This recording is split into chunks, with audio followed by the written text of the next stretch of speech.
तो हेलो दोस्तों, स्वागत है आप सभी का आपके अपने यूट्यूब चैनल एसएससी वाला जीके में। तो आज की इस वीडियो में हम कवर करने वाले हैं वायुमंडल। वायुमंडल हमारे आने वाले सभी प्रतियोगी परीक्षाओं के लिए एक बहुत ही महत्वपूर्ण टॉपिक है। तो वीडियो को ध्यान से देखिएगा और स्किप मत कीजिएगा। इसका हर एक पॉइंट्स आपके एग्ज़ाम की तैयारी के लिए बहुत ही यूज़फुल है।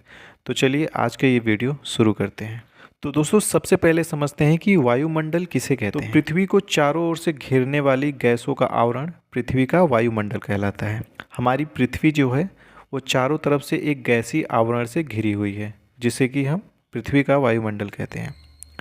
पृथ्वी का वायुमंडल सूर्य की हानिकारक किरणों से हमें सुरक्षा प्रदान करती है। पृथ्वी का वायुमंडल 10,000 किलोमीटर ऊंचाई तक फैला हुआ है, लेकिन सतह से 32 किलोमीटर तक की ऊंचाई में वायुमंडल का 99% भार शामिल है। और हमारे मंडल में सबसे अधिक नाइट्रोजन की मात्रा पाई जाती है, जिसकी मात्रा 78.8% है। ऑक्सीजन की मात्रा 20.95% है। ऑर्गन की मात्रा 0.93% है। और कार्बन डाइऑक्साइड की मात्रा 0.03% है। उसके बाद 0.04% में अन्य गैसें शामिल हैं। वायुमंडल की ऊपरी परत के अध्ययन को वायु विज्ञान या उसको इंग्लिश में एरोलॉजी या एरोनॉमी कहते हैं। और वायुमंडल की निचली परत के अध्ययन को मौसम विज्ञान या उसको इंग्लिश में मेट्रोलॉजी कहा जाता है। अब चलिए आगे हम वायुमंडल की संरचना का अध्ययन कर लेते हैं। वायुमंडल को तापमान और अन्य घटकों के आधार पर 5 परतों में बांटा गया है। पहला परत है क्षोभ मंडल, जिसको कि इंग्लिश में ट्रोपोस्फियर कहते हैं। इसका पृथ्वी सतह से ऊंचाई 0 से 18 किलोमीटर तक है। दूसरा मंडल है समताप मंडल, जिसको इंग्लिश में स्ट्रेटोस्फियर बोलते हैं। इसका क्षोभ मंडल के ऊपरी सतह से 50 किलोमीटर तक में ये फैला हुआ है। तीसरा है मध्य मंडल, जो कि 50 से 80 किलोमीटर तक में फैला हुआ है। चौथा मंडल है आयन मंडल, जिसको इंग्लिश में थर्मोस्फियर बोलते हैं।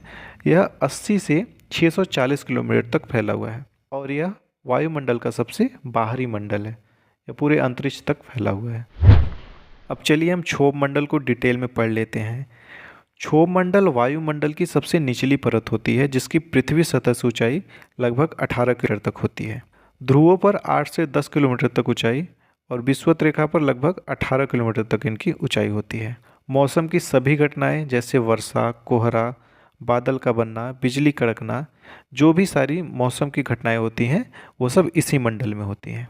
और प्रति 165 मीटर की ऊंचाई पर वायु का तापमान 1 डिग्री सेंटीग्रेड की औसत दर से घटता है।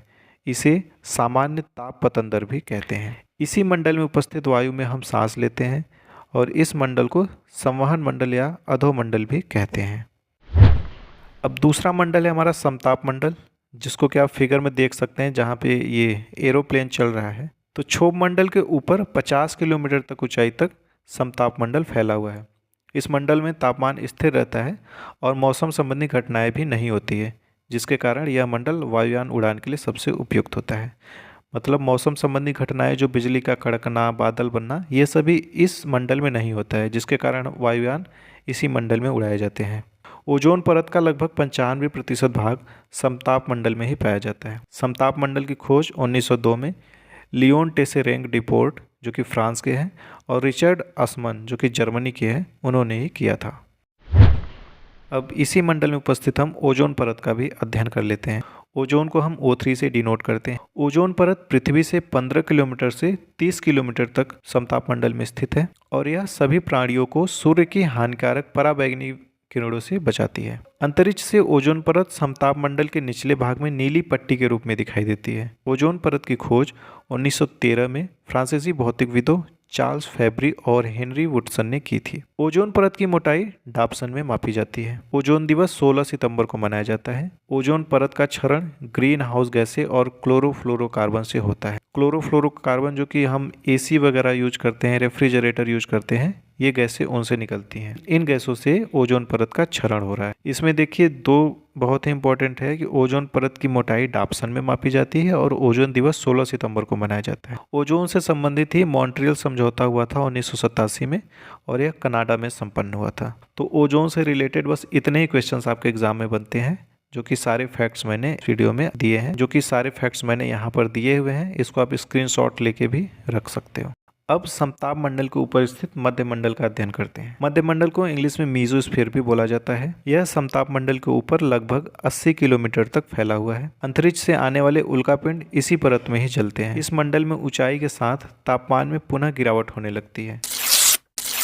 अब देखते हैं अगला मंडल आयन मंडल, जो कि वायुमंडल का एक बहुत ही महत्वपूर्ण मंडल है। यह मंडल मध्य मंडल के ऊपर स्थित है और 80 से 640 किलोमीटर तक फैला हुआ है। रेडियो संचार के लिए संचार उपग्रह इसी मंडल में स्थापित किए जाते हैं। ये बहुत ही इंपॉर्टेंट है कि जो हमारे संचार उपग्रह होते हैं वो आयन मंडल में ही स्थापित किए जाते हैं।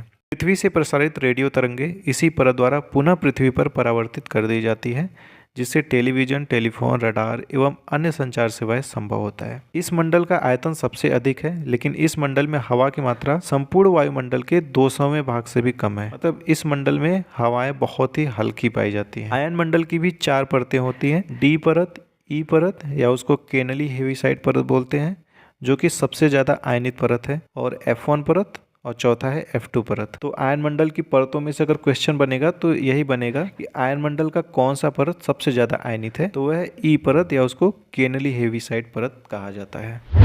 चलिए देखते हैं अगले मंडल को, जिसको कि हम वायुमंडल बोलते हैं। यह वायुमंडल का सबसे ऊपरी परत है, जो कि 640 किलोमीटर के ऊपर का एरिया है। वायुमंडल वायु की हल्की परत होती है। वायुमंडल की कोई ऊपरी सीमा निर्धारित नहीं है, मतलब आयन मंडल के ऊपर का पूरा एरिया वायुमंडल ही है। वायुमंडल में हीलियम और हाइड्रोजन गैसों की अधिकता होती है। वायुमंडल के हमने 5 परतों को पढ़ लिया है। अब इसके बाद कुछ इंपॉर्टेंट फैक्ट्स जो कि एग्जाम्स में पूछे गए हैं को हम अगली स्लाइड्स में देखते हैं।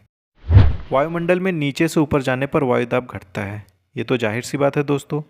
पृथ्वी की सतह पर जो है, पृथ्वी की ये सतह है, ऊपर वायुमंडल है, तो पृथ्वी की सतह पर वायुमंडल का वायुदाब सबसे ज़्यादा लगेगा। तो जैसे जैसे पृथ्वी की सतह से हम ऊपर जाएंगे वायुमंडल का वायुदाब घटता जाएगा। तो बस वही पॉइंट है कि वायुमंडल में नीचे से ऊपर जाने पर वायुदाब घटता है। तो और वायुमंडल में जब नीचे से ऊपर जाने पर दाब घटता है, तो आप ये भी जानते हैं कि दाब घनत्व के समानुपाती होता है, तो दाब घटने से घनत्व भी घटता है। वायुमंडल में नीचे से ऊपर जाने पर तापमान में भी बदलाव आता है। वायुमंडल में जलवाष्प की मात्रा 0 से 4% तक पाई जाती है। आखिरी पॉइंट है, धरातल से 5 किलोमीटर की ऊंचाई तक समस्त जलवाष्प का 90% पाया जाता है।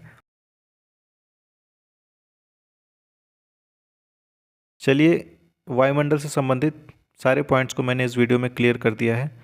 चलिए, अब आपका आगे 3 क्वेश्चन का टेस्ट है और इसका आंसर आप हमें कमेंट बॉक्स में देंगे। तो पहला क्वेश्चन है, ओजोन परत किस मंडल में पाया जाता है? तो आपका ऑप्शन है क्षोभ मंडल, समताप मंडल, आयन मंडल या मध्य मंडल। दूसरा क्वेश्चन है, हीलियम और हाइड्रोजन गैसें किस मंडल में पाई जाती है? तो वही ऑप्शन है क्षोभ मंडल, समताप मंडल, आयन मंडल या मध्य मंडल। तीसरा क्वेश्चन है, सांस लेने वाली हवा किस मंडल में पाई जाती है? तो ऑप्शन है क्षोभ मंडल, समताप मंडल, आयन मंडल या मध्य मंडल में। तो इन क्वेश्चंस का आंसर आप हमें कमेंट बॉक्स में देंगे। तो दोस्तों, आशा करता हूं कि आज का वीडियो आपको बहुत अच्छा लगा होगा। वीडियो अगर आपको अच्छा लगा हो तो वीडियो को लाइक कीजिएगा और अपने दोस्तों के साथ भी शेयर कीजिएगा, और चैनल पर नए हो तो चैनल को सब्सक्राइब कर दीजिएगा। Thank you.